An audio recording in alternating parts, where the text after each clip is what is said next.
Two, For one. me, it's probably going to be. Could I get a name, please? Nick Mao, I'm not really focused. Could you spell that? MAU. Oh, okay. It's pretty easy. All right. What is your major and your minor?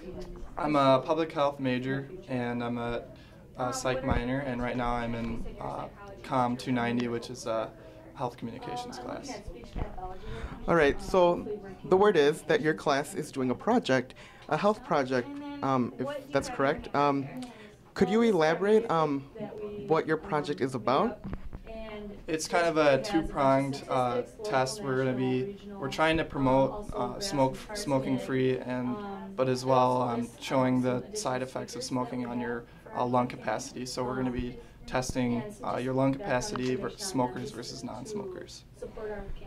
All right. So with the experiment, you are going to be testing lung capacity. How will you take that into place? How will the process be done?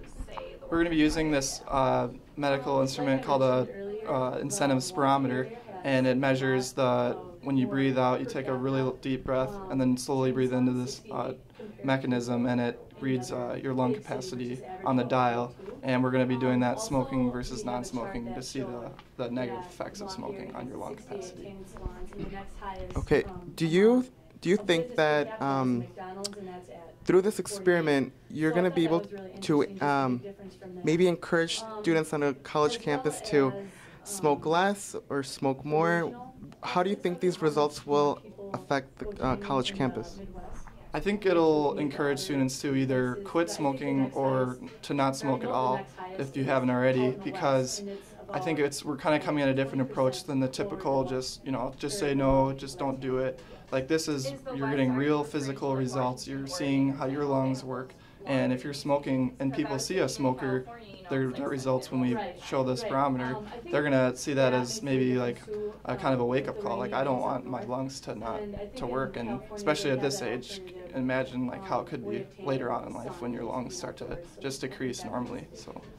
I know you said earlier that so as you and I both know, Carroll is a smoke-free campus. Is that correct? Yes. And do you think that has discouraged students to smoke less or not smoke, or do you think it has increased? I really don't think it's encouraged students to smoke less, but the only good thing it has done is just prevented the non-smokers from coming into contact with the secondhand smoke and the tertiary smoke. So, I mean, yes, it protects students on the campus, but it doesn't really give incentive for students to not smoke entirely.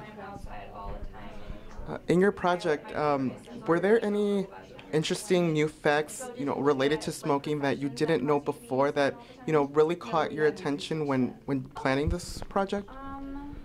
Just looking at the raw stats of like deaths and morbidity, 1 in 5 deaths annually in the United States is due to smoking-related disease, and that's more than HIV, automobile accidents, other illegal drug use. That's all those, and even suicide, all those deaths annually per year combined. Smoking causes more deaths than that. So just those facts that I don't really see every day, those are really shocking, and I thought that like this test needs to be done, and students need to see that as well.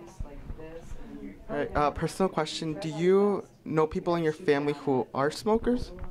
Luckily, no one in my family, even extended family, smokes, so I'm very lucky, and I'm glad my family is engaging in a healthy lifestyle, but I mean, who's to say that one of us may smoke, and I will try to give them this information as well, but luckily none of my family smokes. Any friends that you're close to that know that smoke? Yes, I do have friends that smoke, so hopefully they will be coming to this event. Yes, hopefully through the study it'll be an eye-opener on what really, what smoking can lead to, and the negative consequences, because there isn't any positive in engaging in smoking.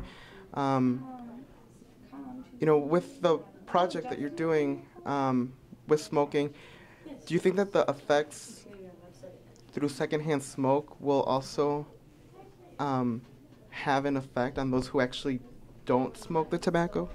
I think those that could show in the results, especially if you're working around, a bar or someplace where smoking is more common.